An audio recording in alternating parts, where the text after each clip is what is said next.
అమిత్ షా అయితే చాలా క్లియర్‌గా ఉన్నారు. ఒకటి కాశ్మీర్‌కి సంబంధించి వరుసగా రివ్యూల మీద రివ్యూలు చేస్తుండటం.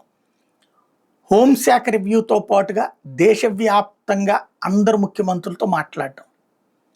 రాబోయేటటువంటి రోజుల్లో ఏదో జరగబోతుందన్నటువంటి సంకేతం అందరికి ఇచ్చేశారు. ప్రిపేర్డ్‌గా ఉండమన్నారు. అందుకనే దేశంలోని అన్ని ప్రాంతాలలో ఇవి జరుగుతున్నాయి. దాన్నేమంటారు డ్రిల్స్ లాంటివి.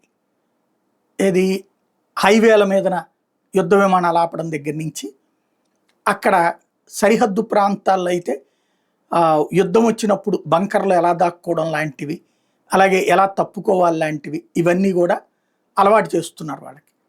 అలాగే దేశవ్యాప్తంగా ఎక్కడికెక్కడ ఎలర్ట్ అయి తీవ్రవాద సంస్థలు తీవ్రవాద స్థావరాలని ఐడెంటిఫై చేస్తున్నారు. పంజాబ్లో దొరికారు. అట్లాగే తాజాగా ఐఎస్ఐఎస్తో సంబంధాలు ఉన్నటువంటి వాళ్ళు గుజరాత్లో దొరికారు, రాజస్థాన్లో దొరికారు. ఇట్లాగా దేశవ్యాప్తంగా హై అలర్ట్. అలాగే ఆలయాలు ప్రధానమైనటువంటి స్థలాలలో ప్రిపరేషన్స్. ఓవరాల్గా ఏదో జరగబోతుందన్న సంకేతం మాత్రం షా ఇచ్చేశారు.